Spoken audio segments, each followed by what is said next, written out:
Welcome to another classical music podcast. This is going to be the last podcast of the year, and I'm very happy to wrap things up with my very good friend and colleague, Michael Avalliano. Michael and I reconnected recently when I had the great privilege of playing the Beethoven Concerto under his baton. But we met actually as fellow violinists, so that whole wide spectrum of his activity is the thing that I want to start by talking about. Welcome very much to you, Michael. Thank you for making time for us. Absolutely. It's great to see you again, Emil. Great to see you. So yeah, let's hop right into it. I usually introduce the goal of the podcast to the guests by saying that this is your intended audience is the music student who doesn't really know what they might be getting themselves into. The parents of said music student who don't know what resources there might be or where they stand within the classical world. So this is a kind of reality check combined with war story repository. Well, and certainly in the music business, we have a great deal of both reality checks and war stories. Yeah, and the nice thing about the brave new world we're in is that the reality checks don't have to be where they were when we were students, right? You'd walk into an audition situation thinking that you were something else, and rapidly you'd be handed your hat. Or vice versa. You'd think, I've had these stories myself, and friends have said, they'd go to a competition expecting, to be booted the next day. They, would start packing their suitcase as soon as they're done playing, and then, lo and behold. Yes, exactly. And all of a sudden, things change on a dime. That's exactly right. But yes, why don't we start with how you managed to how your career got to where it is, where you are a former violin dealer, where you are a violinist, a violist, a member of a string quartet, an educator, a conductor. Right. And that's the thing. That's a good question. It was actually I like to tell people this story. When I did my master's work with Arnold Steinhardt at Rutgers University. And I love learning things about my friends in these things. I didn't know that. Yes, well, there you go. I like to say there's a lot of people who taught me how to play the violin, but Mr. Steinhardt taught me how to be a musician. That's amazing. And it really is absolutely true. But a few years after I left Rutgers, I had just started to be music director. Was my first season as music director of the Central Jersey Symphony. And he knew that I had been working as a luthier at some point in my life, and he knew that I had been a violinist and I was a violist and that I was in a string quartet. And I called him to ask if he might be able to be interested to be a soloist with the orchestra. And he smiled and thought that was a wonderful thing. I just laughed about it a little bit, but he asked me, he said, just out of curiosity, is there anything you don't want to do? Because it seems like you want to do everything. And to be honest, that's really what it comes down to. I like being able to do all sorts of different things. Pitching, Bugs Bunny, catching, Bugs Bunny. Yes, left absolutely. Field, Bugs Bunny. Absolutely. It's that exact feeling. So the fact is, I started out, of course, as I said, I started out as a violinist. As you know, as we know from our old Manhattan School of Music prep division days, way back when. But I started playing viola when I was in college because the summer session was coming and they were short on violists for the summer festival orchestra, and said, if you play viola in the orchestra, we'll give you a scholarship for the summer. And I said, okay, why not? Had never picked up a viola before in my life. Figured it had 4 strings, it has a bow, how hard can it possibly be? Were you surprised? I was I was surprised at how much I enjoyed the instrument. Mm-hmm. To be honest, I had never thought about it much before, but I was also a little taken aback on the fact that I had to learn how to read alto clef in 2 weeks. So, did you, in all honesty, did you learn to read alto clef, or did you learn the repertoire you were playing? Good question. And this is a little tip for anyone who decides that they want to make the switch. The first program, I remember this distinctly. The first program included La Gatta Ladra and the Prokofiev Classical Symphony, which was, not an Not easy thing to asking very dive much at into. all. Yes, exactly. Not an easy thing I to mean, dive the into. Rossini I can see kind of, you play it by ear. Right, right. But the classical was quite interesting, and of course the part. So just to make matters even worse, the part jumps back and forth between alto and treble clef because that's Prokofiev. Well, it was the first rehearsal, and I had not learned yet how to read the clef. I was flailing, and the conductor knew it. He could see me faking my way through this wonderful little symphony. And at the end of the rehearsal, he actually came up to me and he said, "So you will learn how to play this by next rehearsal, right?" And so so I went home, back to my dorm room, this was at Indiana University where I was doing my undergrad, and I took out a piece of staff paper, actually several pieces of staff paper, and I transcribed the entire part into treble clef so that I could learn it. But it didn't mess. With It low didn't mess legend with lines and your. everything.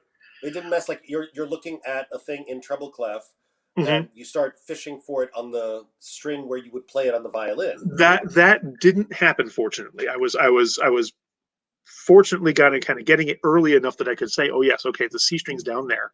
Mm-hmm. That's where it's supposed to be." But what I found was that by the time I was done transcribing the part, I had been practicing so much, figuring out which note was which, that I basically knew how to read alto clef. You were thinking. You were creating a mental map of alto clef, much like thinking exactly. Italian for 3 days straight, and after that, you're not translating, you're transposing. Exactly. And so that's exactly what happened. So yes, I did manage to learn the clef fairly quickly and got it caught on. And that was my first sort of deviation from being a violinist. Up until that point, I was going to be a violinist. That's what I was going to do. I was going to get an orchestra job, or I was going to be, as I thought, a concertmaster of the Indianapolis Symphony or something along those lines, and everything would be fine. First detour. Let's play the viola and see what happens. While I was at Indiana as well, came the second detour, which was unique to Indiana University. Indiana University actually has a degree program in violin making, which they call string instrument technology. It's a 2-year degree program that dovetails. Brilliant. Yes, it dovetails very well. They still have this, right? Yes, it still exists. It still exists. The violin shop was at Indiana was established back in the 70s, and it is there to this day. At that time, it was run by a guy named Tom Sparks, who he just retired just a few years ago, actually, and he was an excellent maker. Actually, I have to say, I actually have one of his violins now. But I thought it sounded interesting, and I said, "What the heck? Why not?" So I took the first course and got hooked. So was it the making of instruments, the maintenance of instruments, the identification of instruments? It's actually all three. It was all three that kind of got to me. But I ended up focusing on restoration and repair, and identification to some degree.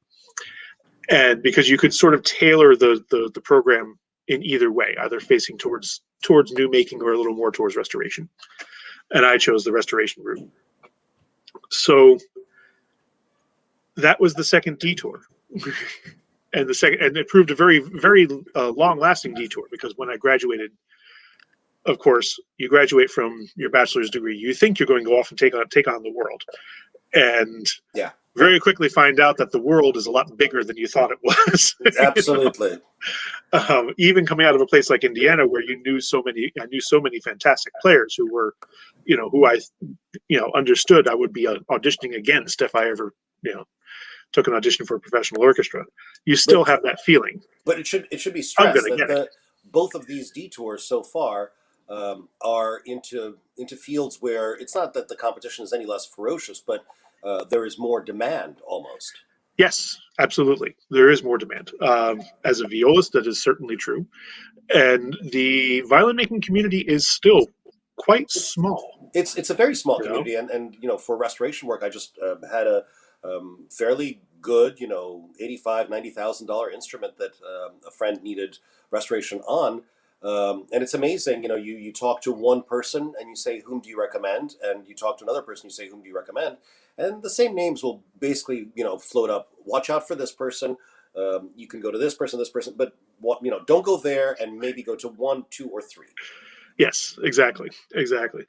And we all, and that's the truth. We all know each other, Yeah. and we all know exactly what everyone else is doing, which is kind of the way it is. But when I graduated, of course, you have this feeling. I'm going to go out, grab it. I'm going to get a job in 3 weeks. I'll be playing with Indianapolis Symphony or with Minnesota Orchestra or with, the New York Phil. Of course, that's not the case. So what happens? You need to find a day job. Well, violin shops are always looking for new luthiers. They really are. And so That's as an a important result, point to make for absolutely. viewers. Violin shops still, it's not just then, but still, they are always looking for luthiers. That's right. Absolutely. It is a growing field still. So I got a job at a violin shop in Indianapolis and very quickly started off with a dual career of working in the violin shop during the day, freelancing at night.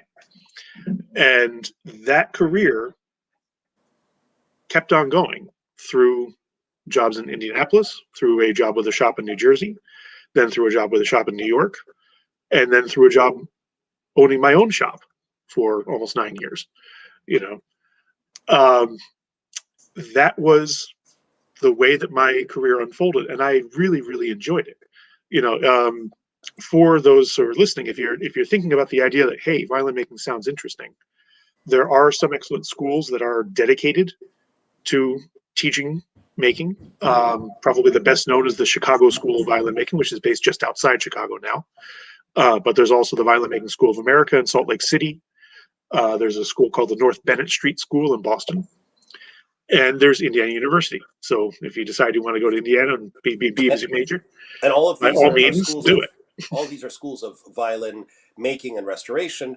Yes, But the whole skill set of having the kind of eye that can pick out, $100,000 violin from a forgery, that's not so much at a school. That's more an apprenticeship, isn't it? that's where, yes, at the schools where you start to learn. You start to learn what good making looks like and what those techniques look like when you have a finished instrument in your hands. Because that's really the truth of it. When you and if I think this is a great sort of jumping off point to how you look at instruments and figure out What are you looking for? what is what Yeah, exactly. yeah. You know, there are so many things about a violin that are unique to a single maker, but there's small, tiny little details. There are some, and that has to do with the way that an instrument is made and how a maker is taught to make an instrument. When you're taught to make an instrument, you build a mold, you make the ribs around the mold, you make the top and the back, you create, carve the scroll. The way that you carve the scroll will change. There are makers whose style of scroll carving changes during the course of their career, but the way that they carve out the peg box never changed. Why? Because that was the way they were taught how to carve out the peg box, and that's not artistic. That's That not is an artistic functional. expression. That's utilitarian, right? Exactly. So the way that the peg box is carved is exactly the same, even though their style of carving the volute of the scroll may have varied. That's one of those little things that you can kind of look at it. Yeah. Find out what the peg box looks like. And I've been asked this many times of, so what is it that an expert sees when they're looking at a violin and says that this is by so and so. What mhm, is it that a sommelier, what is it that a wine expert tastes when they tell you from the taste, not just that this is a Bordeaux, but mhm, that they can pretty much name you the chateau, the year. They can give yes, you the biographical data of that particular winemaker. yes, exactly. It's detective work, isn't it? Absolutely, it is. Absolutely, it is. And it is 100 of those little tiny details. The I the know way that that the I corners know are that John carved. Smith did his You know, peg box like this, and so did Jack Jones. but Jack Jones's F holes have this thing that these F holes don't have. Exactly. Exactly. It's that kind of small detailed work, and it's a compilation of all small details that lead to a particular You've analysis. ruled This out is this this is the person maker. or that school. You Yes, now have narrowed your scope from the entire globe to just 80% of the globe, but then the next little detail will narrow it to 60% and so on. absolutely, absolutely, and that's really what it comes down to in the end. Also, is it's a process of elimination. Where is it not from? Who Right, did right. not Where is make it this? Yeah, not from? Not who did just, not make oh, this I'm instrument? looking at this and I immediately know that this is a Guarneri, Right, but yeah. right. And with Guarneri, for instance, with Del Gesù, in many cases, you can tell a Del Gesù from across a room if you know what you're looking for, from 10 or 12 feet away. And not to give away too many trade secrets of the trade, but this one actually is fairly well known. It's kind of an open secret. So the fact is that Del Gesù made most of his instruments from a single log of top wood. The spruce was always the same because it was from the same log. So how many instruments would one log produce? Well, if it's a big enough log, it'll produce 30 or 40, 50 instruments without too much trouble. And since we only have barely 100 Mm-hmm. by We're Del talking Gesù, about violins, cello. We don't yes, really but know any no. Del Gesù As far as violas. we know, there's only one Del Gesù cello, and that one is still under a little bit of controversy. But And no we'll talk violas, about that. right? No violas, Yeah. so it's only violins. But most of them came from that same single log, and in that log there was a sap line that ran through the wood. Well, if you look from across the room, and it's actually tougher to see close up, so it's actually easier to see from 10 or 12 feet away. You look at the face of the instrument, and you have the scroll here, the neck is here, you have the bass and the treble side.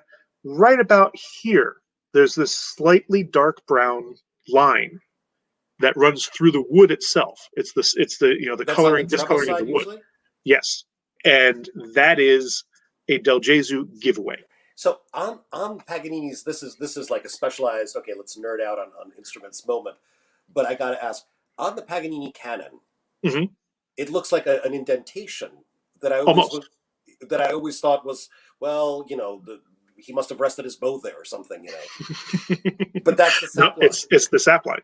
That's the sap line. That's the you in pictures. It looks like this little dark brown Mm-hmm. discoloration. It looks like a trench.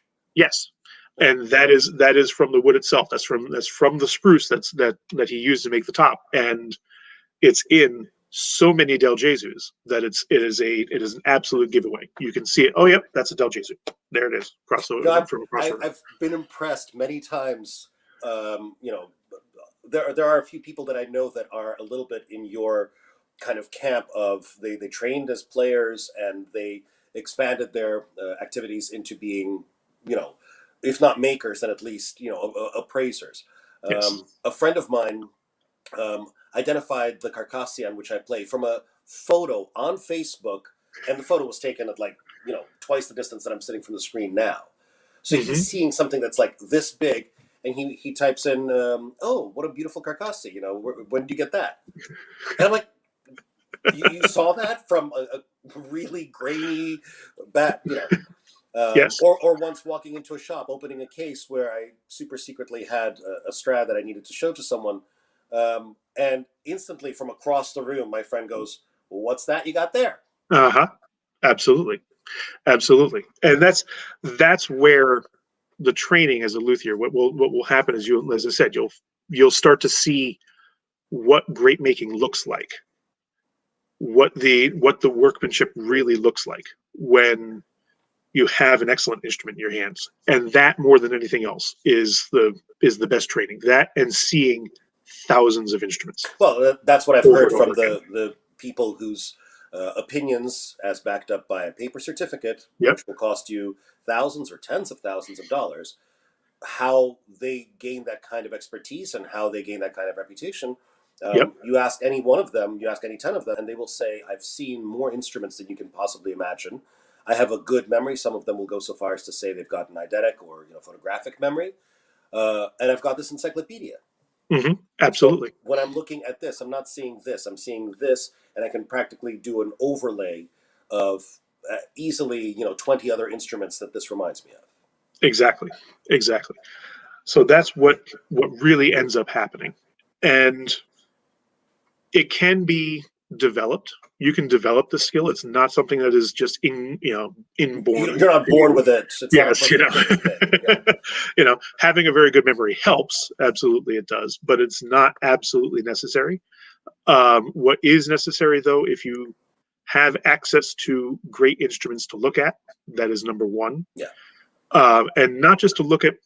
You can look at pictures and get something from photos, good quality photographs, but really and truly, you need the instruments in your hand to be able to kind of turn them over, see how the the light way that the strikes edge, it. yes, exactly, what the varnish does under light, how the edge work is really beaded all the way around, what it really looks like at the corner. We're talking again those tiny little differences. What the edge work looks like when it comes around the edge. Does it bead around? Is it sharply cut? Is it really flat? Does the purfling have a slightly narrower white strip than the black, or is it slightly wider? Is the black made from wood? Does it look like it's made from paper, which was typical with the Gallianos? They would use this sort of corn silk fiber for the black, which is why the black in their purfling is so thin. Mm-hmm. And in fact, in some cases, it just disappears somewhere because it just kind of when they glued it in, it just sort of sunk in, got compressed, and went away. So it's those tiny little things, being able to see it up close and personal. I'll never forget seeing the Lady Blunt Stradivari when we should tell viewers, especially those who do not know the trade. Yeah. When you hear of Stradivarius, which just about everybody on the planet knows, that is not the only top maker. There's Strad, there's Del Gesù. But when you just hear a random Del Gesù or random Strad named as a Strad or a Del Gesù, it's usually not one of the best ones. The best ones will have been owned by people who are noteworthy, known to the industry. They will have nicknames. They will be the ex Soil. They will be the ex Viaton. They will be the Lady Blunt. Which was that the one that fetched the record price at auction? Yes, that was the one that was sold by Chiricio for the Chime Foundation. And you want to tell people for how much? If I remember correctly, it was $15.5 million. Yes, and that was 7 years ago, I think, 7 or 8 years ago at this point. It's easily a lot more than that. It's more than that now. Yes, it's certainly more than that now. But it's the reason it went for that much is because it's one of the few Strads that is in almost pristine condition. There's the Messiah in the Ashmolean Museum. Yep, absolutely. And this one is from the same time period, the same year, in fact. And the thing about the Lady Blunt was, as all 18th century instruments was modernized. Its neck was replaced with a modern length neck and modern angled neck, but it was replaced by J.B. Villon, who was, of course, one of the great makers of the 19th century, and he had the foresight, number one, to keep the original neck and bass bar from the inside. Just to keep it as spare parts? Just to keep them as sort of like this was the original for this instrument. Because the violin was in original condition when he first came across it. And he was also had the foresight not to mess with the varnish. That's the part that always blew my mind, to know that, like, in the 19th century, early 20th century, people were like, yeah, you know what, I can do better than Stradivarius, I can do better than Del Gesù. I'm gonna lap a coat of varnish on top of this. Absolutely, it was a common practice, actually, right up until the middle of the 20th century. If there was a part of the varnish that was wearing just a little bit, the players, where the players held it on the upper bout, or close to where your chin was on the lower rib. Oh, let's just revarnish that. It's okay. It's fine. We'll just or say the instrument had a couple of cracks that occurred, which nowadays we repair and restore very painstakingly. It was common practice in the middle of the 19th century to simply say, okay, we'll just put a different top on. I'll make a new one and just here. There you go. That's better. But And this is after that the was days of Cosio, after the days of Teresio, absolutely, absolutely, and it yet still people were happened. still thinking that slap a new top on a fiddle and you're That was just the way it was. It was sometimes done, of course, for the simple reason of, oh, I think this is too damaged. I'll just make another one. Or therefore it would take too much to try and restore right. that top. It would be actually easier to make a new top. And of course, sometimes it was also done with the possibility of, well, we could take that top and put it on another violin. We should talk a little bit about the whole forgery business. Yes, Yes. there were Yeah. the Volar Brothers. Do you want to talk about them? Yes. The Volar brothers, who worked in England, were expert copyists. Oh my goodness. Um, there are some Volars that for a long time were thought to be Del Jesus, and there was good reason. They Because are parts of them excellent. might have actually been Del Jesus. That's part of it. Yep. And they just did a very, very good job of copying those little details. As I said, those little tiny details that tend to make you understand, oh yes, that's an instrument by Del Jesu, it's an instrument by Stradivari, it's an instrument by J.B. Guadagnini. John Lott, who was another English maker, was also very good at making very faithful copies. Um, Later, Vincenzo Zanino, who was a Neapolitan maker, who was very good at making Galliano copies. Did you say Zanino or Sanino? Zanino, Hmm. it's kind of a I've gray only seen the area. name written, so I'm wondering if it's the Yes, same person. yes, Neapolitan maker, early absolutely. 20th century, right? Yes, absolutely, that's him. And there's a wonderful story when, uh, oh boy, his name is suddenly escaping me. The author of the book, The Secrets of Stradivari. Oh, I know. Uh, I know the and book. you I know don't who I'm remember talking the about. guy's name. Yes, if I had the book sitting on my shelf, I would tell you. But he went to go see Sanino in his shop, and they were talking over some espresso, and he said to him, Maestro, you make these wonderful violins, because Sanino was a very good maker. He said, you make these wonderful violins. Why do you make these copies that just confuse everything? And you know, and Sanino, of course, in his very practical Neapolitan ways, had pointed to this row of buildings that was, apartments that were across the street from his shop. And he says, "You see those apartments?" He says, "I owned those. I would not own those selling Saninos." And that was, you know, you know the difference between being a violinist and being a conductor? I'm sure you're going to tell me. Dollar, dollar, dollar, dollar. $1,000, $1,000, $1,000, $1,000. Oh, if that was only truly the case. No, but that's a nice segue into the current biggest primary hat that you wear, which is that of a Yes. conductor. Yeah. Of course, it's not $1,000 unless you are Riccardo Muti. But were you thinking along those lines at all as you're working in the violin shops, as you're running your own? I had not had it in my mind. But when I came back to New Jersey, I had lived in Indiana for several years, and I came back to New Jersey and was, happily doing my thing, freelancing in the New York, New Jersey area. I formed a string quartet with my now wife, Evelyn Estava, and just a shameless plug portion. We're called the Madison String Quartet. You can look us up. There's no shamelessness about it. I would like people to check out your videos, your Yes. recordings.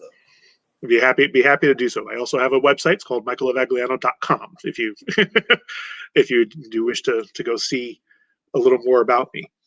But when I was fully established in New Jersey, I was working as concertmaster of a small orchestra, the Central Jersey Symphony. And the conductor of the orchestra had decided he was going on sabbatical. He was a teacher at a local university, and he was going on sabbatical, and he's going to go to England for a year and a half. And he forgot to tell the orchestra about this. I have to say, this is the absolute truth. He kind of forgot to tell the orchestra until it was about June.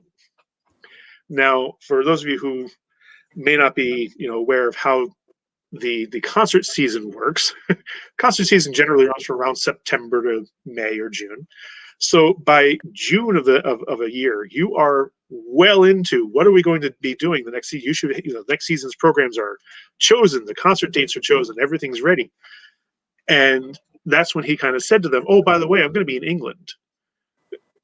And and it's not just the an orchestra we're talking about. We're talking about even for an amateur orchestra, yes, let alone a regional. We're talking about an administration. We're talking about a absolutely, board. We're talking about the various people who field the calls and do the promotional materials and so on. Yeah. exactly. And on top of all that, this was in 2008, 2009, when things were just beginning to really implode from the financial crisis that was, stemming and spilling out over the country at the time. Because people are used to So thinking that the pandemic is the first time that the yeah, music industry was hit. yeah, Far no, from it. that was it's just the latest in a series of shocks, which which I'm sure we can get into.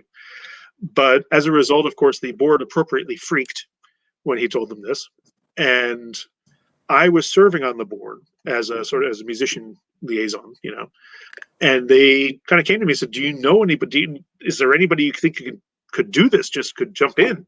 Because it's not an orchestra that has a huge budget, and they were worried they wouldn't be able to find someone who'd be willing to step in at last minute notice to run the entire season. And I said, "Well, I'll do it." And through complete happenstance, this is how it came about. Did they know that you had studied conducting? That you They knew that I was a good musician. They didn't know they, anything about my they knew that you conducting. were versatile as a good musician ought Yes, to be. yes, they did not know anything about my conducting, and to be honest, neither did I. I had not studied conducting formally beyond the undergraduate conducting class that I took when I was at Indiana. But I knew that in the back of my mind, I'd always wanted to do it. And And I remember having almost you this know, verbatim conversation with, of all people, you knew Sidney Harth, oh yes, yes, of course, my teacher at Yale. And I remember saying to him, my father wanted me to be a conductor. That was his deathbed wish. But I don't even know, where to begin. And Sidney said, you have a choice.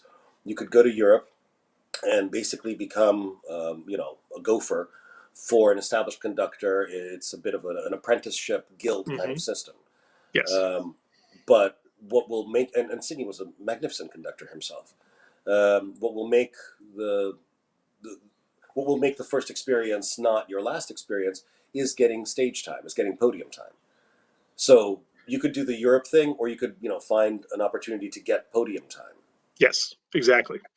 Nowadays, actually, that podium time portion of it of the equation is filled in by a large number of workshops that are paid. You pay to go As you to the would pay workshop. for a summer festival. Exactly, or any other learning opportunity, and they are done with various orchestras.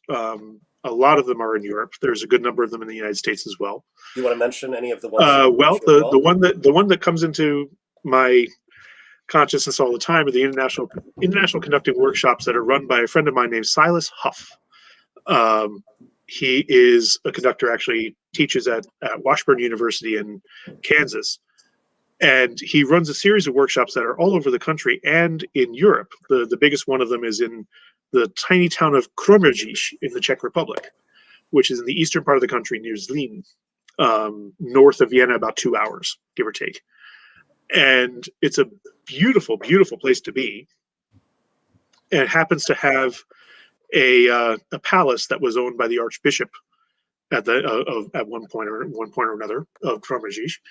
And the claim to fame of that palace is that the room there's a very large, beautiful room inside it, and that palace was used as the setting, the location setting for Amadeus, the film Amadeus. I thought you were going there because I knew Yes, that so much of it was filmed in Czechoslovakia. yes, that's exactly right, and that's where it was. So Silas's workshop is done with the Boleslav Martinu Philharmonic, which is based in Zlín, about 20 miles away from there, and the concert takes place in that room. Yeah. which is really wonderful. It's just a wonderful kind of feeling.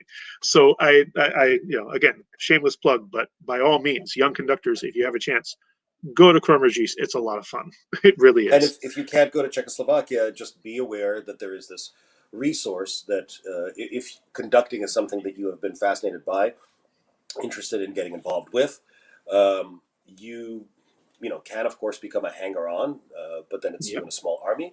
The more sort of organized career path would be these workshops. These workshops are a very good start. Absolutely. And what happened with me though With was I had not done any back of with Central those. Jersey. Yes, I had not done any of those. I had not stepped on a podium beside, beyond conducting my, undergrad conducting class of 7 people singing a madrigal. Um, and at that point, I said, okay, why not? So my first concert, um, the program was, strangely enough, the Mozart Linz Symphony, the number Mm-hmm. 36, and the Beethoven Violin Concerto, which, of course, how can I go wrong? I know how to play this concerto. I've learned it. I know how this goes. How hard can it possibly be, right? It's in 4. uh, Well, I'm laughing, but that's a good beginning. you I'm not going to know, name the conductor, but I remember filling in at the last minute for a Beethoven triple, yep. where the conductor started the last movement in 4. Well, there you go. There you go. That's That we'll get into that another.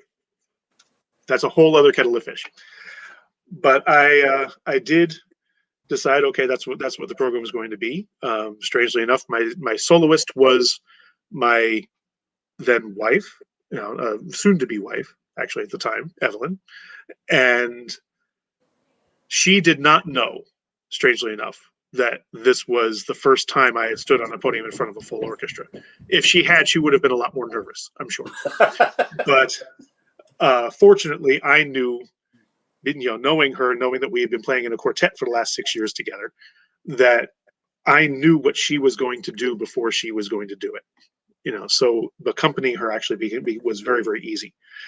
And I found out very quickly that I very much enjoy conducting, and that one of the biggest revelations to me was that as a performer, there's always that sense of nervous energy, and you can either put that nervous energy to positive or to negative use. If it comes out as positive use, it is that energy Electricity. yes, exactly, that connects you with the audience and creates that sort of magic moment. If it's negative, of course, it comes out as shaking hands or sweating fingers or any of the thousands of performance anxiety issues that will come up during the course of a concert. My performance as a violinist, as a soloist especially, tended towards the negative side of that energy. As a conductor, it is almost all positive energy. And it took me actually a couple of years to figure out why, but it turns out it's a very simple reason. I'm not facing the audience. I can't Really, see that them. much? It's quite simple. I can't see the audience. The audience is behind me. What I see in front of me are the people that I've been working with and rehearsing. We can do this. It's not that hard, That really is. It was a big revelation for me that conducting gave me that sort of freedom, that feeling of freedom, and from that sort of anxiety. And so from then on, I was hooked. That's it. I'm going to be a conductor. I'm going to find a way to keep this going. That happened for one season, and then the previous conductor came back for a couple seasons. He decided he was going to retire, and the Central Jersey Symphony called me and said, "We want you to be our next music director." And that's how my conducting career got started. And of course, once you have one, so few conductors are limited to just one orchestra, whether they are, Yes. the superstars or the on the rise conductors. The usual concert season for an orchestra like Central Jersey would be how many concerts a season? Anywhere between 3 and 5, Which sometimes more.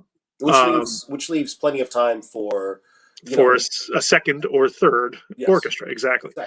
exactly. And what happens, of course, as well as you become established in a particular area. For me, it was I had kind of a conscious decision that I was going to stay in the New York, New Jersey area. I wanted to be here. Well, also as a musician, doesn't that make sense? It does make sense. It makes sense professionally, but it also was a kind of a family decision. My family is here. I have roots now. I have a wife and a stepson, and this is where we are. So what that did mean was that I was not applying if there was going to be an opening for a job in Missoula, Montana. I wasn't necessarily going to apply for it because I knew that I wasn't going to move there and pick up my life and move to a new place. But once you become established in a particular area, of course, people learn and they hear about you and they get to know you. And I was fortunate enough to start working with people from other orchestras as well. And so a few years later, strangely enough, the hometown orchestra, my hometown orchestra, the Summit Symphony, because I was born and raised in Summit, New Jersey, the Summit Symphony became in need of a music director, and they held a search, and I was, chosen to be the conductor, which is fantastic. And that's, of course, when we found a couple of years after that, we reconnected professionally when he came and Well, played actually, Beethoven with us. I knew you as You know, Summit's conductor before I knew you as Central Jersey's conductor. that's right. But even before then, it was I think something that you had mentioned probably on social media, where I invited you down to be on the jury of a small local competition. Yes. And we got to talking about the orchestras that you lead in New Jersey.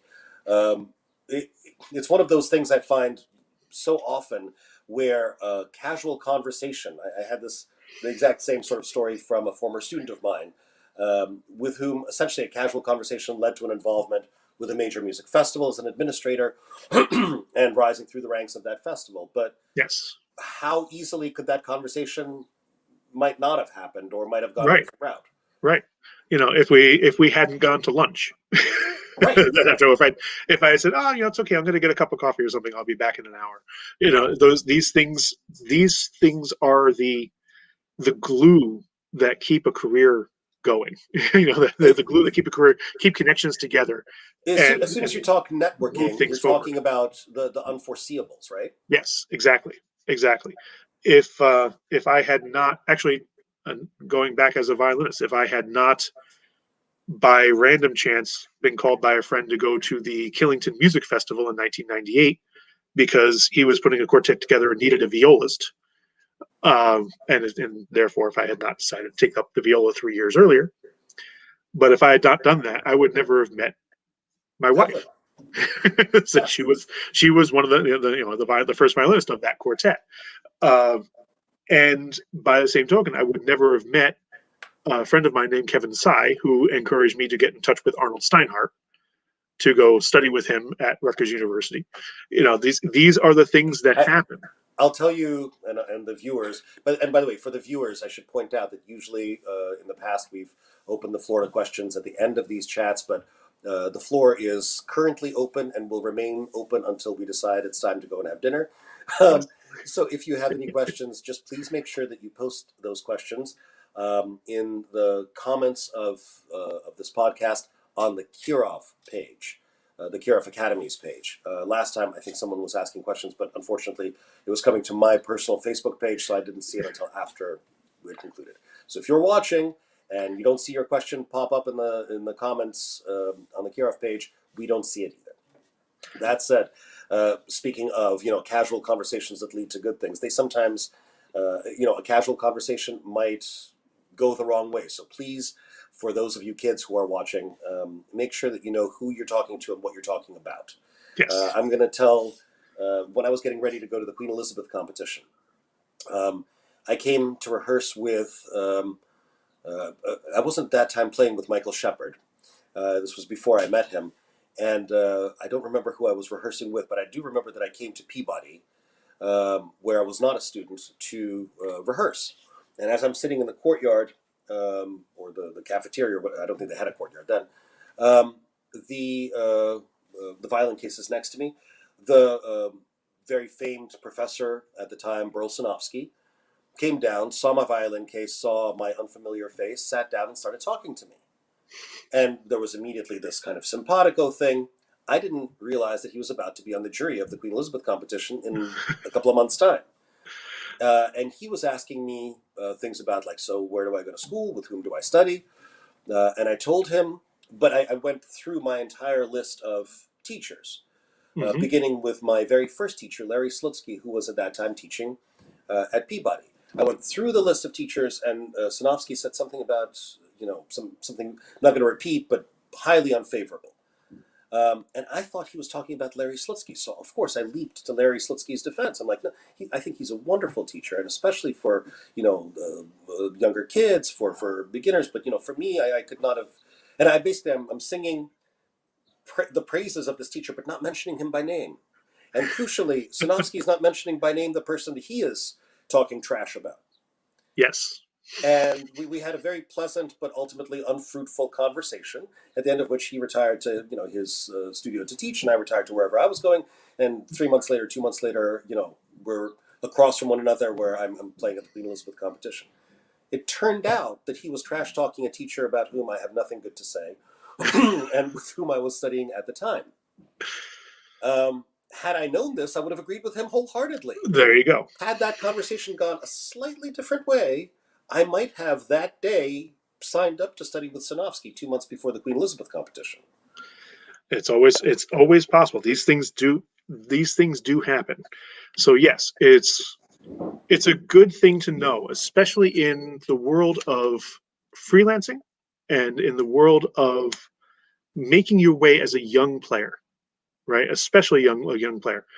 It's so easy. I still remember this because I still feel it sometimes now. Because as far as I'm concerned, I am not my age. I am 20 years younger than my age, Oh, and I everybody always will be. up You here, know, everybody. yes. But as a young player, it is so easy to kind of think, I know it. I know this stuff. I know how to play the violin. I know how to be a musician. I know how to do this. Nobody can tell me that I don't know. Except there is so much that we don't know. And there is so much that we don't know, of course. Yes, exactly. And even now, at the age of 47, there is still so much that I don't know and want to learn.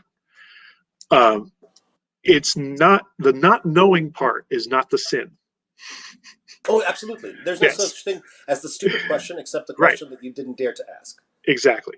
The not knowing part is not the sin. The sin is not knowing that you don't know it, or not caring that you don't know it. And so, if you have the chance to learn from someone just from a random conversation, like Zanovsky, like, But also, within it's, that one, I'm also talking about not just yes, absorb what you can in the conversation, but also think about the unpredictable and really life altering repercussions from a conversation. The yes, reason I ended up with that teacher that I badmouth, I won't do it here, but mhm, you know who it is, and friends of mine watching this know who it is. Um, the reason I ended up with that teacher is that as a casual conversation in the midst of a violin competition where I did not make the final round, where he basically pulled me aside and we talked for a while, and I thought, well, I guess maybe this is the direction my life should go in.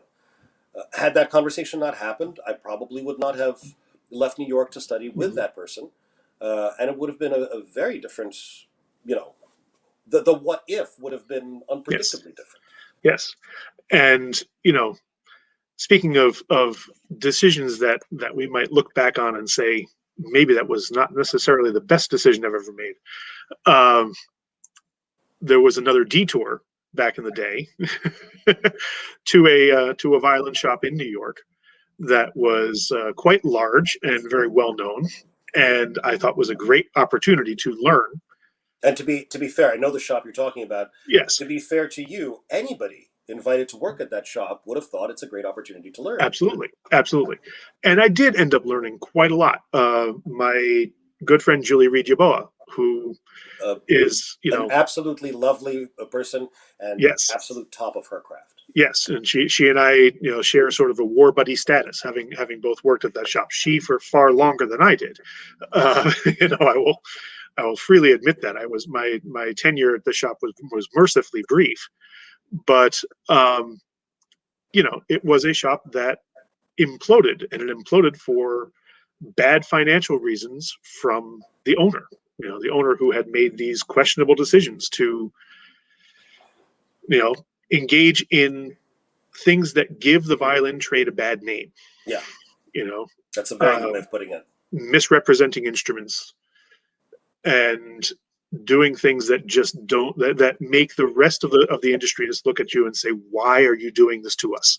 Right. And then we're going to distrust everybody else who wears exactly. the same job descriptor. Exactly. Fortunately, I have to say, fortunately, justice prevailed. The shop no longer exists, and its owner did indeed end up going to jail for the crimes that were committed. But that shop still hangs in my memory. That decision, if I had not gone to work at that shop, where would my life have unfolded? It's like you said, the what if is always a big question mark, sort of hanging out there. I mean, I hate to be the sort of the hallmark card that it's all for the best, but honestly, I think we all need war scars. Yes, And I think so. If you are somehow fortunate enough, or maybe even it's unfortunate enough, to live in some sort of professional immunological bubble, you have no professional immune system. You have no way of spotting the possibly career ending or some horrible outcome which you are already somewhat immunized against by some undesirable but not epically yes. awful outcome. Yes, exactly, exactly. So it's that I think it when you is went that to kind work of for thing. that shop, by the way, you already had you said experience in a New Jersey shop, and prior to that in Indianapolis. So presumably, when you saw that things were not as they should be, Mm-hmm. you were not a naive who was going to be swept up in whatever terribleness No, was going to go right, down. exactly. And what we did in that shop actually, uh, most of the time, me and Julie and the other members of the shop, our job was to try and make sure that it was as honorable as possible. you Right. know, To sort of we were offset the yes, we were doing our best to try and make sure that people were taken care of properly.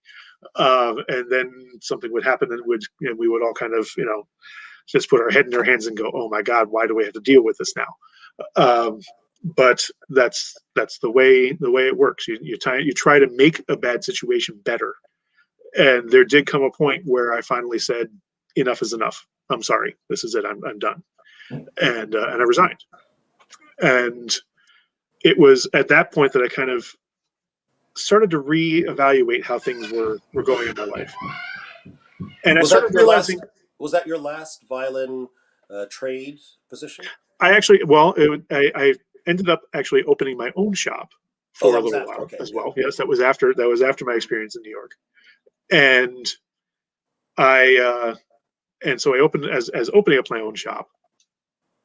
I got myself a little space, and I had my workbench, and I had my instruments, and I was going at it and doing the thing.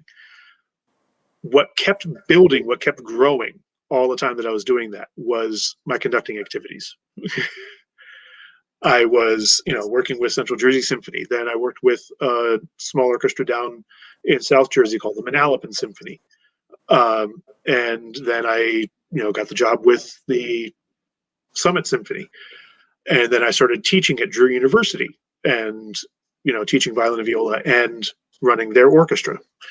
And, then a summer orchestra came along, the August Symphony, and they wanted to know if I could be their music director to do a couple summer concerts, and I said sure. So when you put all that together, all of a sudden, conducting is this big, and the shop was this big. And you feel the universe pushing you. you start to realize what it is that you're supposed to be doing. Yeah. So that's what ended up happening. I actually now consider that I've closed that shop. I still do have my tools, mainly so that my wife can get free rehairs. But but I do. Parenthetical note: how often do you and Evelyn advocate your students to rehair their bows? Okay. Well, a good rule of thumb: if it hasn't been done in a year, do it as a student. Right. I If was it going to hasn't been say, done as a student, like if it, 6 weeks yeah, for me. well, for professional players, that's a different story. It depends completely on how much you play. If you are practicing diligently, a few hours a day, Hmm. okay, more than Itzhak Perlman would tell you to practice. Hmm. But if you're practicing diligently, then yes, every few months is probably not a bad idea. The hair does wear out, and it does wear out rather quickly. My wife has an uncanny ability, actually, to know exactly when her hair is just starting to lose its good tension and grip, and inevitably I will open the bow up. Now, when you rehair a bow, speaking as a luthier, when you rehair a bow, on the ebony backing of the pearl slide, the frog has this little pearl slide. You take the pearl slide out, and on the back is a little backing of ebony. On that ebony backing, you will write the date of the rehair. And we do that all the time. It's just standard practice. That way we just know how How often is long? this person Yeah. coming in, who was president when you had this bow rehaired last, that kind of thing, for those of us who don't rehair them as often as we should. And she has an uncanny ability to do this. She will tell me, it's just starting to lose, it. And I will open it up, and it will be 3 months to the day. Wow. I swear. It's like an oil change. 3 months, 3,000 miles. It's the way it goes. And the only time that has changed was actually last year, when suddenly everything shut down. We weren't playing, and So the hair's surviving. it took her a little longer. It took about 6 months, but no I, matter what, she can still tell. I tell students that it's a little bit like the tires on your car. When you feel that the friction of the hair to the string seems to sort of be slipping, no matter how much rosin you seem to add, you seem to be adding more and more rosin. Even if you haven't broken half the hair, even if you haven't broken a quarter of the hair, Yes. the sort of shingles on the hair, the microscopic shingles that hold the rosin, have in all probability been worn away, and Yes. it's time to go in. For me, I tend to, as you know, grab the string. So for me, 3 months is already pushing it. I think 1 month, no, it's still fine. Hmm. Somewhere between 1 and 2 months for me. And the same thing goes true for strings. So sometimes I'll ask a Right. student, when did you change those strings? When did you rehair a bone? They'll give me a blank look, like, what is this rehairing of which you speak? Right. Yeah. Right. Exactly. But And that is the point where I say this with my adult students that I know. I will, very gently say to them, "So, who was president when you had your bow rehair last?" Because it is true sometimes that that we've gone through a couple administrations already, and you yes, you if the you last do time it need to was have your bow rehared. if the last time it was rehaired was George Herbert Walker, you might think Yes, about yes, rehairing we've them. yeah, yeah, Um, absolutely. I that was by way of detour, but I was actually going to ask you when we started talking about how conducting inserted itself more and more into your life. Well, now Hmm. you and I have spoken many times about the whole process of a conductor looking for work, Yes. not like looking for work, meaning that you are not conducting, looking for work like you are conducting uh, one orchestra, and now you Hmm. think it may be time to look for a bigger orchestra with, let's say, a more extensive season and so forth.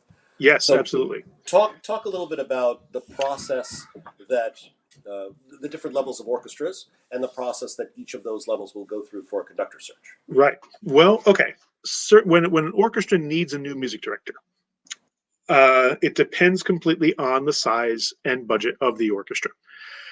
The New York Philharmonic does not hold an open search for its next music director. That's not what they do. They have a list of everybody who has guested with them over the last 10 years. They know the people, the conductors who have worked with them before, and they may have some interest in. They know other conductors through of other major symphonies, and so that is not the way it is. Nobody sends a resume in to see to become music director of the New York Philharmonic or the Boston Symphony or the Concertgebouw or anywhere else.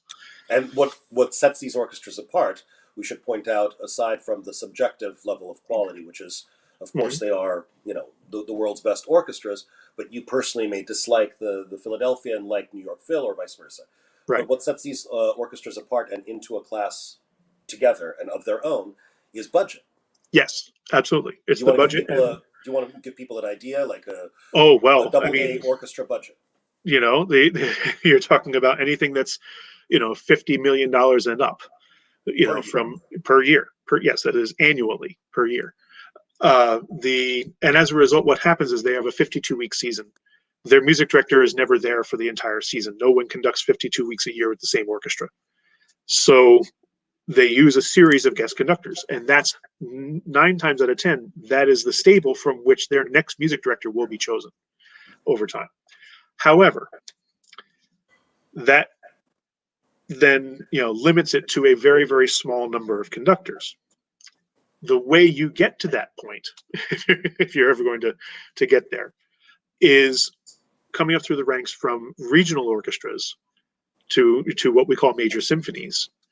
This is in the lingo of the League of American Orchestras. What they classify orchestras by budget as being either community budget, regional budget, major budget, and there are And regional would be what 7 kind of budget, what kind of a concert season? a regional budget would be something along the lines of something like the Harrisburg Symphony, okay, which has a budget of a couple $1 million and plays 7 or 8 masterworks concerts a year.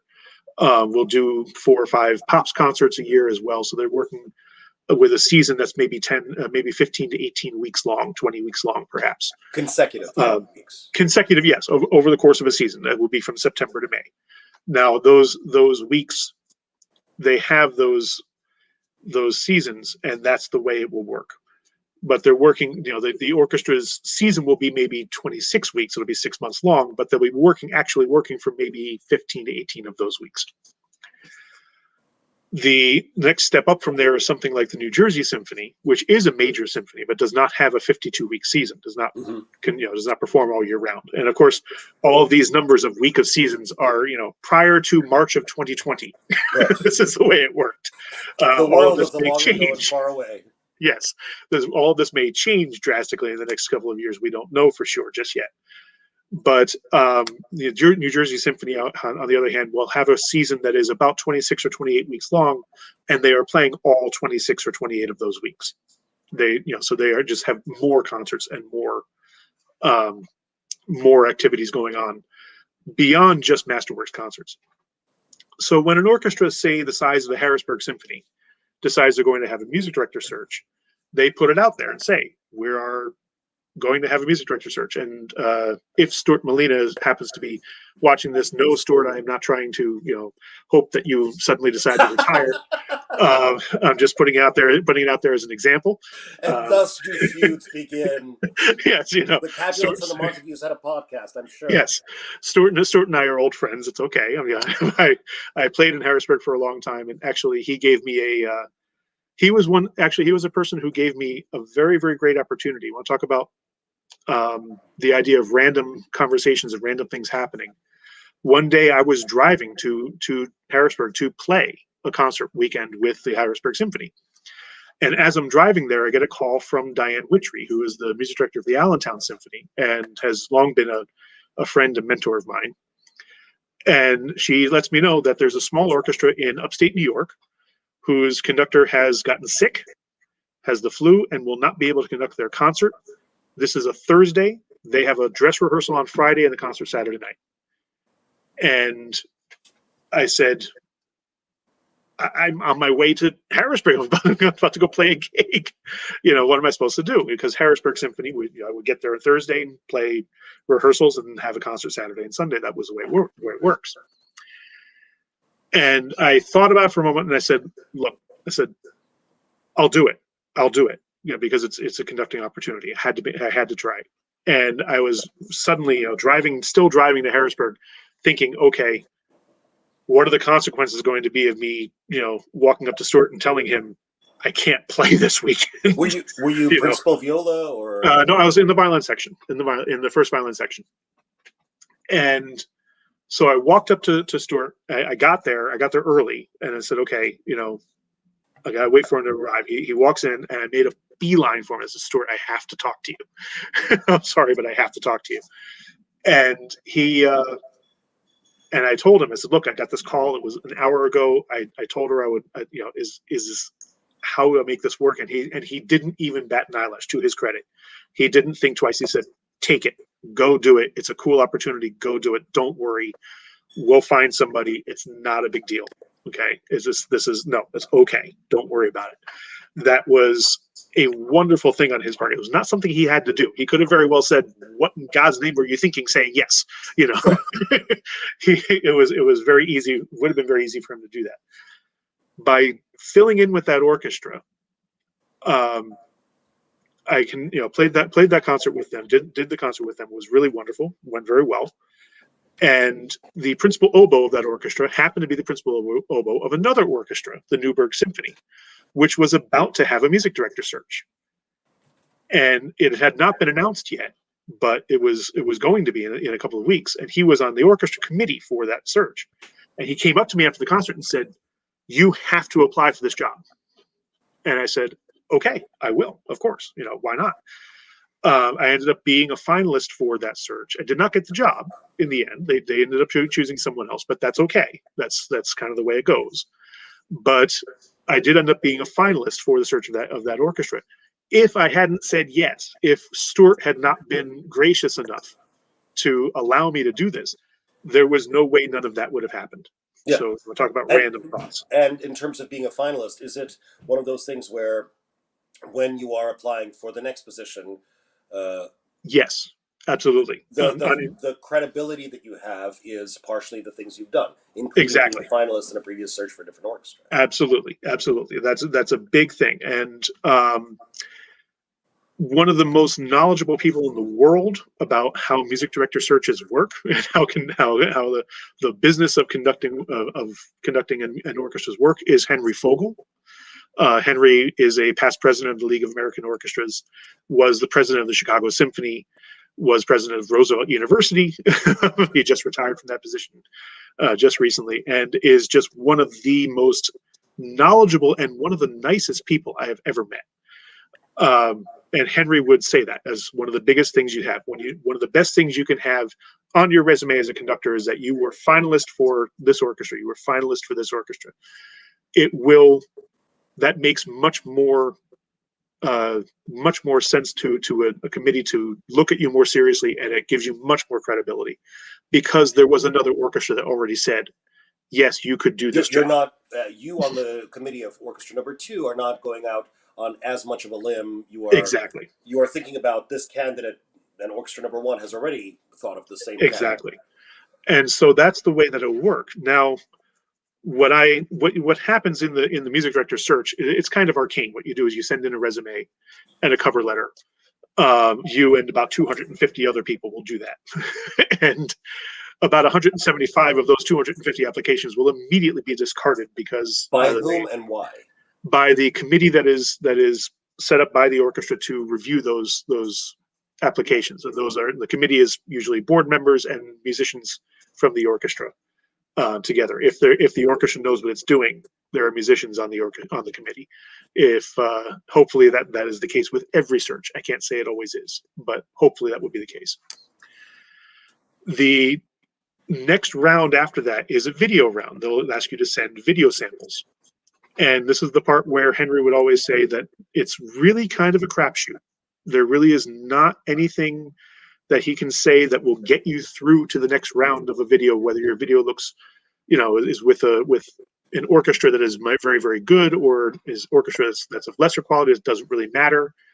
But there is only one rule that he decided that he figured out is true. If you look like, physically resemble, or resemble in conducting technique style, the previous music director, the outgoing music director of that orchestra, that is a strike against you. And that does not matter whether they like the previous music director or not. Whether they may adore him, but absolutely that music director may be retiring after 25 years of nothing but harmonious existence with this orchestra. What happens is, as human beings, we are always looking for something different from what we already have. Oh yeah. And so as a result, that's just the way it is. Yes, that is just the way it is.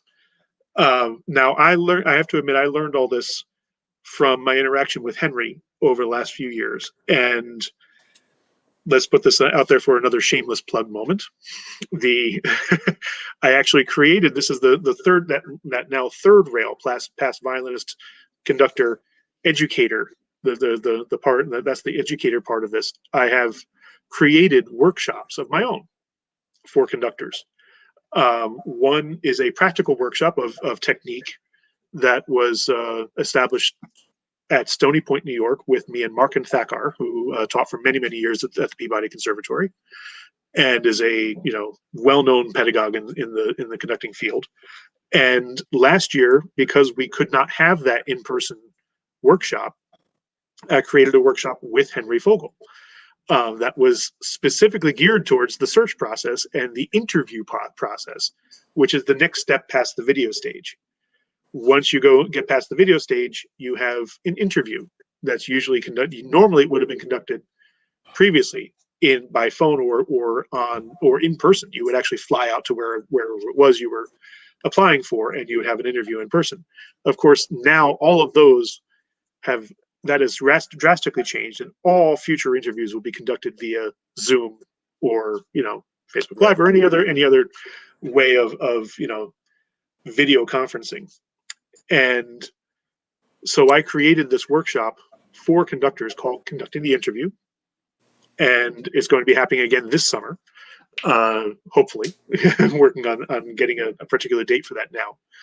But the idea is that as conductors, we learn and study so hard and for so long on technique and score study and score preparation, how delving into the music. But the fact of the matter is that in the real world of being a music director, that comprises maybe 25% of what you actually do. Yeah. The other 75%, yes, the other 75 or 80% of that is being the music director, which has to do with interacting with the board, being the face of the organization, working with the community to find new opportunities for engagement and collaboration with between the orchestra and its surrounding community. All of those things are the management portion of being a conductor, and that is something that all too often is not addressed when you are a student.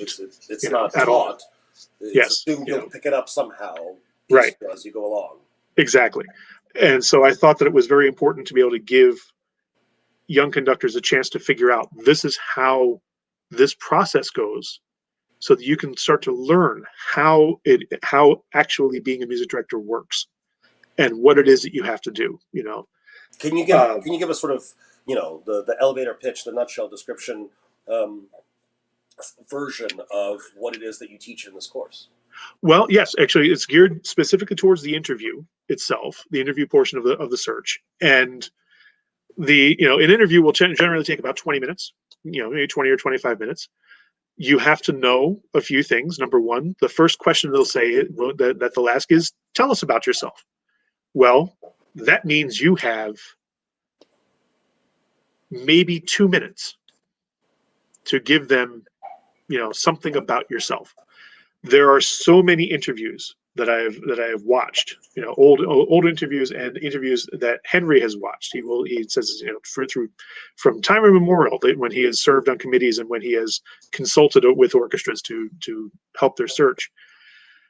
They ask that first question, and the interviewee talks for 11, 12 minutes of a 20-minute interview. And, when that happens, sorry, you're not going to have any more time. And now there is much less time for them to ask you the questions they really want to ask you. Things about what you think would be your vision for the orchestra's engagement with the community over the next 5 years, how you would handle personnel issues in the orchestra.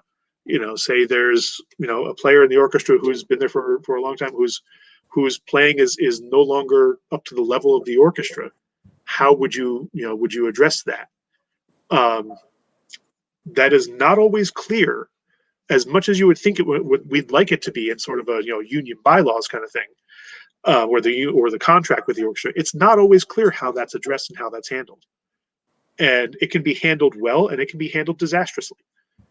So that's a very important question that they'll often ask. They will always ask for sample programs for at least a season or two, sometimes, of what you would say. What would you do as music director? You got the job. Here's your first season. What would we be playing?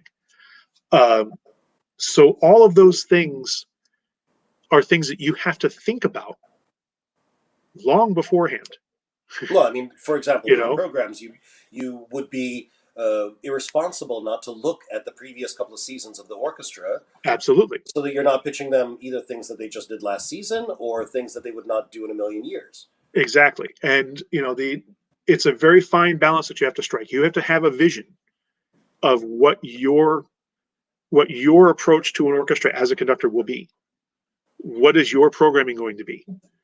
What am I going to do? Am I going to focus on, American music because we are an American orchestra? Am I going to, focus that I want to include more women composers, more composers from South America, more composers from, the 1960s, which I would not necessarily, always, suggest that would be a good course of action. It can be, It's a very now I know I'm specialized. going to get some hate mail for that, but It's that's a okay. very specialized orchestra that Yes, it's going to be a but good program exactly, for. that's kind of a niche market. But how are you going to create those programs to draw an audience and at the same time lead them in a direction that you want them to go?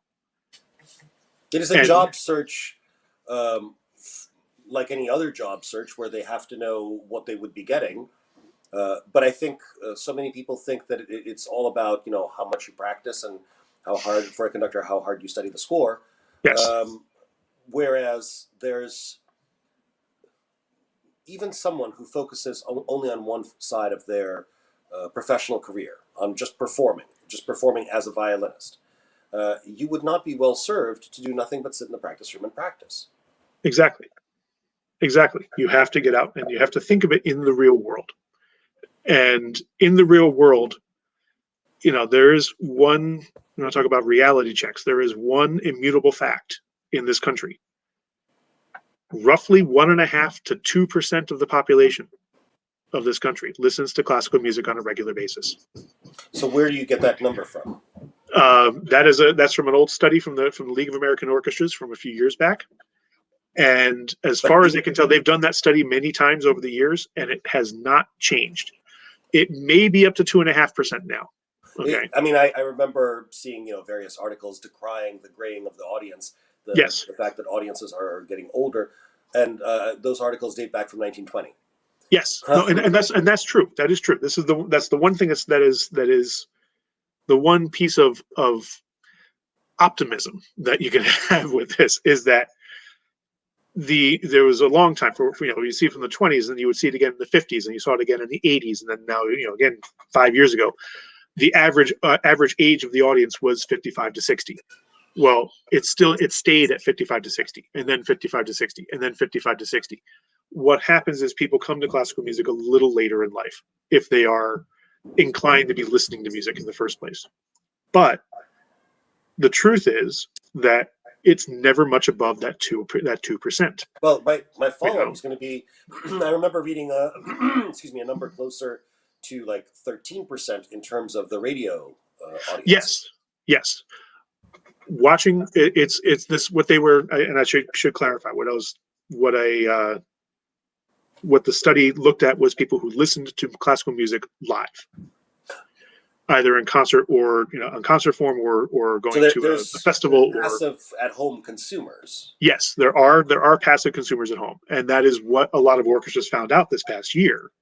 Of course, that was where I was. It's what we found out, right? Silver lining. There was a niche for this that where people had, if you brought the music to them through any type of online content you could create, people were interested in listening. But that now is the challenge, as far as I can tell. But for me, that's one of the big things I'm thinking about now is all those people who watched a concert inside, on their computer screen, or watched a friend do a live stream, or watched a quartet, that do a Facebook Live broadcast. How do we get those people who maybe hadn't done that before and found that they enjoyed it? How do we now take them and bring them to the concert hall, to the outdoor concert, to But I mean, the music festival? there's an issue, of course, of the energy in a concert hall, and you want to have a Mm-hmm. live audience. I know that whenever I play, if the hall is huge, and even if I've got a hall that seats 2,000 people and I've got 500 people in the hall, it feels like a disaster before I've played the first note. Yes. A Yes. 500 seat hall that is filled to capacity, same number of people, totally different feeling. But that aside, from the perspective of the administrations of various organizations, um, the the question isn't just getting fannies and seats; it's monetizing the content. Yes. So if you can figure out how to do with music what professional sports long since figured out, there's the attendees at a football game, and the team is making money not from presumably just ticket sales, but also the various vendors Right. in the stadium. Yes. But that's only one small sliver. It's really a very small sliver of the money pot for professional sports. Yes. That's it's really small potatoes compared to the billions that they're raking in through a TV contract. Exactly. Now, I can't imagine that the Vienna Philharmonic is ever going to have their billions come in through TV contracts. But think about But if somebody just says to you, Michael, conducting gig New Year's Vienna, you, you would ask who you have to kill to get that gig, right? I would happily do it for well, let's put it this way: I wouldn't charge them nearly as much as Muti would. That's for sure. Okay. No, but yeah, there are zeros that get written in that Yes. contract. Yes. But that's an example. I mean, the city of Vienna has found that classical music does sell, classical Absolutely. music does make money, and there's no need to pretend that we're all bohemians shivering in our garrets when you're doing this multi-million-dollar event once a year. Yes. You and I have talked about this other orchestra that does New Year's concerts all up and down the Eastern Seaboard. Actually, they Hmm. franchised, haven't they? Yes, they have. There's several of them, but the one that I've been involved with, the Strauss Symphony of America, has they have concerts that happen on the East Coast, on the West Coast, in the South, in the Midwest, and What they seem they to do have it very done is well. they seem to have understood the gist, the key active ingredient of the Vienna New Year's concerts, and been able to replicate that. Yes, exactly, exactly. And there is an audience that is out there to be mined. That is the issue. There is an audience that's out there to be engaged and out there to be brought into the hall.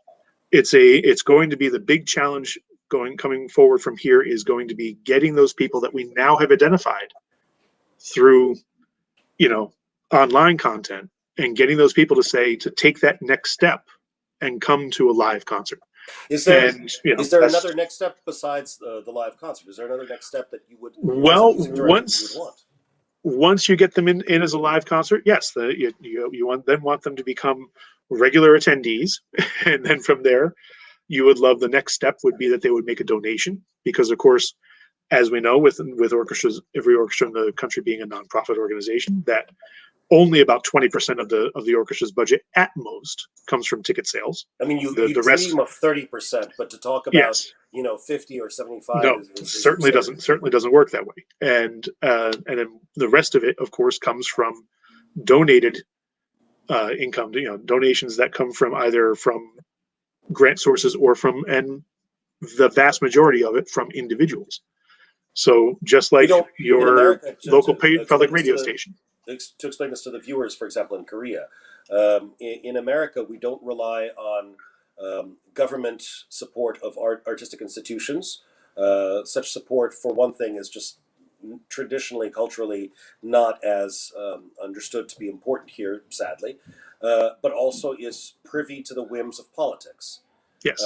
So, a new administration sweeps in and says that we will support the arts by reflex, the next administration is going to sweep in and say we won't. Private donations, corporate donations, matching donations, but these are all contributions. Yes, exactly. And we don't seem to do very much with mhm. merchandising. Well, and that's partially because you're again catering to that niche market. You can do some merchandising, as guys like Two Set Violin have found out to great effect. You can merchandise pretty Once you well. have what You they have know, found, I think, is what we've all known all along. Once you have the eyeballs, yes, you can then decide what flavor of monetization to present. yes, If my and metaphor is that is something that going forward, there's a lot of thinking going on right now. Henry said this last summer. He said in our first workshop, he said that if anyone says to you that they can tell you what the changes are going to be in the music industry in the next 5 years, they're lying. or they're deluding themselves. They're lying to Right. themselves, perhaps. Yes, they're trying to sell you something, because no one really knows exactly how it's going to work out. However, my personal feeling is that we are going to have to find a way to get those people to understand that, as much as they may have enjoyed watching it on their computer, that there is no substitute for watching someone do it right in front of you, 6 feet away. One of my favorite, uh, so shall I say, guilty pleasures. It's not really a guilty pleasure; it's just a pleasure. The New Jersey Symphony plays concerts at the State Theater in New Brunswick, which, the way the State Theater is set up, the very front seats, the first 4 or 5 rows of the seats in the State Theater, actually can't see the back of the stage because the stage is set rather high. So those are actually the cheap seats. Well, we've done this. Evelyn and I have both done this 3 or 4 times now. Augustine Hadelich has come, play with New Jersey a few times now over the last several years. Thank goodness. It's just wonderful to see to see him play. And we actually met him very shortly after he had won the Indianapolis. He played with Harrisburg, when we were playing with with the orchestra back then, and we met him and got to know him a little bit. And so I have to say, to his credit, every time we see him play, we go to say hi to him. He remembers. He knows who we are. Say, hey, how you doing? Oh my God, it's so good to see you guys again. Yes, But we go buy those cheap seats that nobody else wants because they can't see the trombones, which I don't see why that would be any reason not to go to see a concert. I'm going to paraphrase Ormandy. It only encourages them. Yes, exactly. And and we get to sit 7 feet away from watching Augustine do his magic, and again, then on the second half of the concert, I'm sitting there watching the conductor, watching everything that I think he may have done wrong, or right, you know, as Steal that every idea. conductor knows that Remember feeling. not to do that. Yes, every conductor has that feeling. I wouldn't have done that. That's pretty good. I'm gonna have to remember that. But this is something that is absolutely true. There is no substitute for being able to watch that happen right in front of you, to watch it happen in real time. And so that is really, to me, that's what's going to be But it's also, a big for me, challenge it's for us always going been forward. the shared nature of the experience in a concert Yes. hall, which can't be replicated. No matter, you can watch something on your screen. The advantages: you can speed up, slow down, skip this, jump to that, replay the other. It is then your plaything to manipulate and learn from. But the live experience, the non-replicatable nature of it, the ephemeralness of it, the feeling, the other 1,999 people in that room, for good or for ill, really Right. is irreplaceable. I'm remembering, as you were talking, I was remembering the Anna Russell bit where, do you remember where she tells you what it's like to be introduced by the lady president of the women's Yes. club? Yes. And the lady president is so earnest about, we feel music is so important that we should all listen to it, even if we don't like it. Yes. Yes, exactly, But exactly. it's not And like that. No one is well, asking. and that's No the one is truth. asking the clientele to eat their musical broccoli. Exactly. It's been presented exactly like that for so long. This is good for you. It's culture. It's good for you. And it's not. Yes, it is good for you. But just because it's good for you doesn't mean it has to be, distasteful in, going down. Precisely. You know, and Broccoli can be made delicious, and you know what? In absolutely. fact, before somebody screwed it up, in the first place, it was delicious. I would say it still is delicious. Thank you very much. I like broccoli a lot. Thank you.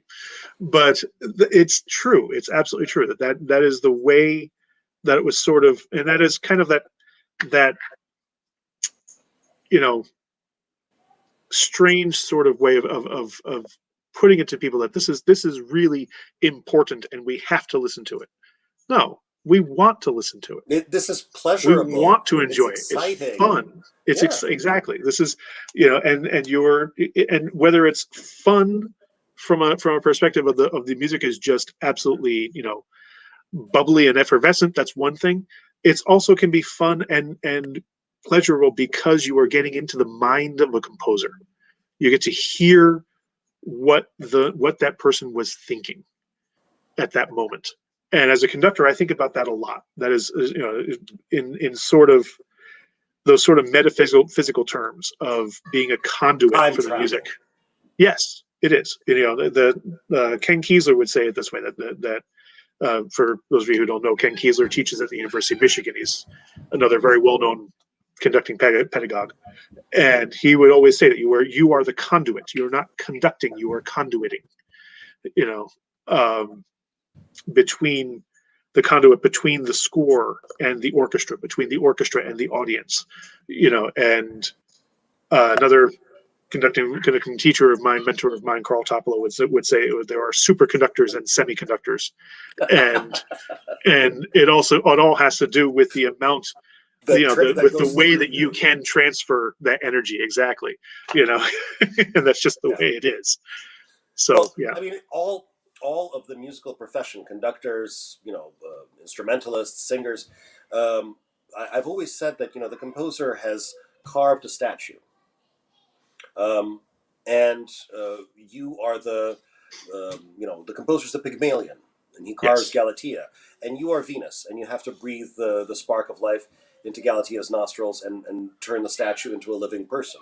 hmm, Um, the there are so many different facets to that. The yes, thrill of a live performance that where something can go wrong. The excitement of a live performance where all of this is so present in the moment. The yes, time travel insight into the mind of the original sculptor, to state that metaphor.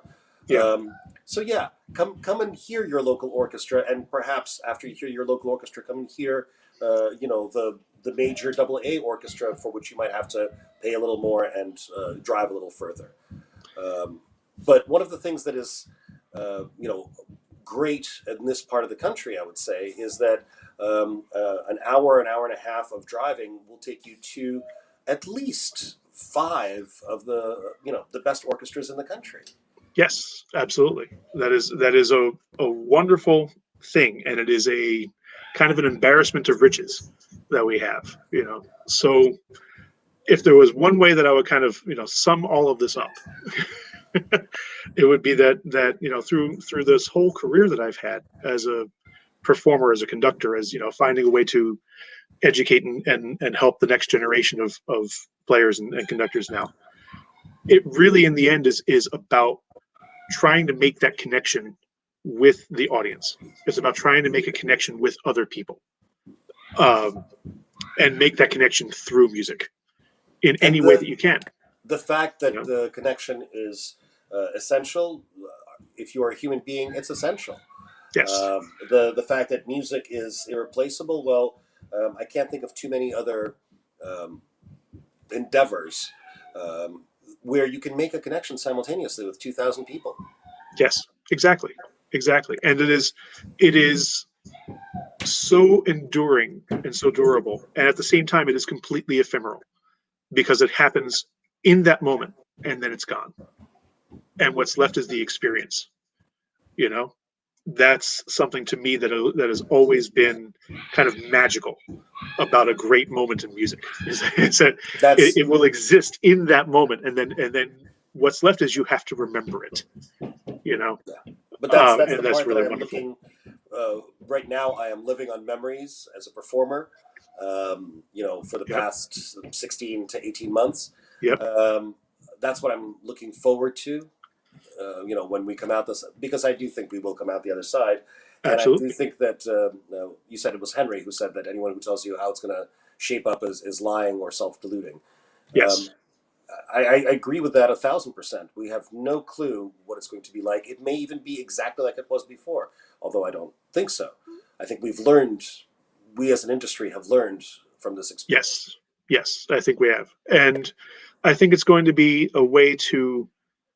I think in the end, what's going to happen is we will be able to find a way to open up this incredible art form to more people, Yeah. to a wider audience still. And that's, to me, that's one of the most important things that can possibly happen. So Now, there you it's go. a good optimistic note to wrap on. Yeah. The future is unwritten, but whatever it is, it's bright. Yes, absolutely. Yeah. Absolutely.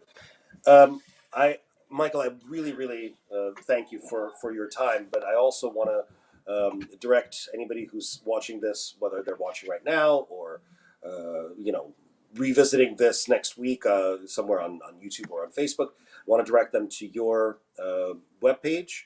Mm-hmm. So, do you want to say once again? There's michaelavalliano.com. MichaelAvagliano.com, exactly. And you Your can always quartet. look up MadisonQuartet.org. Oh no, wait, no, MadisonStringQuartet.com. My gosh, I should know that. We had to change our web address. We actually the web address was actually hacked at one Oh, point, and our golly. original address was hacked, and so we ended up having to change it. MadisonStringQuartet.com, and then and actually we'll be having a concert, which will be live streamed, Live stream. an outdoor concert on June 12th. Which will be from an old, a wonderful old house, the Ducray School of Art in Plainfield, New Jersey. But then you can also look at the Summit Symphony, summitsymphony.org, and Somerset Symphony, which is the The new new name. name of the Central Jersey Symphony. We are going through a little bit of a rebranding, kind of a makeover. So you can still look us up at cjso.org, but we very quickly will be having a new web address, which would be somersetsymphony.org as well. And you can look up any of those places, and you can also check out Drew University if you like. Yeah, So there's which has Michael on its faculty. Yes. yes. So there's a bunch of places you can come find me, and I hope you will. I'm looking forward to seeing you in the concert hall, both from the audience and from the stage. Yes, I, very much think back fondly on the last time that we had a chance to work together with yes, Bacchanalia. I look forward to that as well.